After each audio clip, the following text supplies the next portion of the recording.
రాజకీయ నాయకుల యొక్క భూ కబ్జాల మీద ఖచ్చితంగా చర్య తీసుకోండి. వాడు ఏ పార్టీ వాడైనా వదిలిపెట్టద్దు.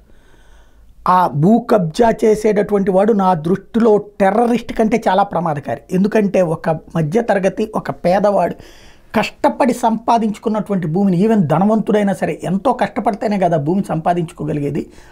అలాంటి దాన్ని దోచుకోవాలనుకున్నటువంటి వాడు, తప్పుడు మార్గాలతో తీసుకోవాలనుకున్నవాడిని కాల్చి పడేసినా తప్పు లేదు. కాకపోతే అది ఎవడు తప్పు చేస్తున్నాడు అన్నది వేగంగా తేల్చి తప్పు చేసేవాడిని కఠినంగా శిక్షించాలి. అయితే ప్రస్తుతం జనసేన దగ్గరికి, తెలుగుదేశం పార్టీ కార్యాలయానికి వస్తున్నటువంటి ఫిర్యాదుల్లో వేల కొద్ది అవే ఉన్నాయి, వైసీపీ వాళ్ళయ్యే. ఒక్కసారి చెక్ చేయండి, దాన్ని ఏమంటారు, సార్ట్అవుట్ చేయండి.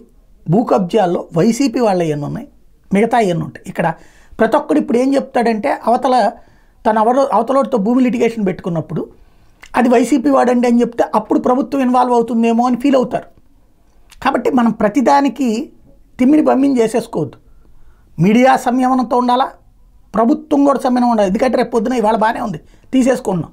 రేపు పొద్దున ఒక 6 నెలల్లో ఏడాది అయిన తర్వాత 6 నెలలు అయింది ఏమీ అవ్వలేదు, ఏడాది అయింది ఏం పట్టించుకోలేదు, మేము వెళ్ళొచ్చాం, చంద్రబాబు గారిని కలిసి వచ్చాం, పవన్ కళ్యాణ్ గారిని కలిసి వచ్చాం, ఏం పరిష్కారం రాలేదని అప్పుడు బిగిన్ చేస్తారు. ఇది హనీమూన్ పీరియడ్ కాబట్టి ఏ ప్రాబ్లం ఉండదు.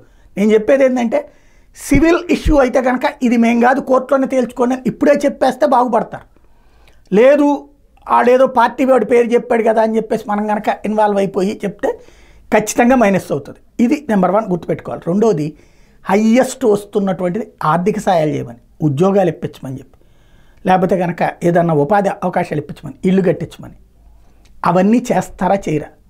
ఇప్పుడు వినతి పత్రాలు తీసుకునేటప్పుడు అవి దృష్టిలో పెట్టుకోండి, ఖచ్చితంగా తీసుకోండి, అమలు చేయండి. ఖచ్చితంగా గుర్తుపెట్టుకుంటారు జనం.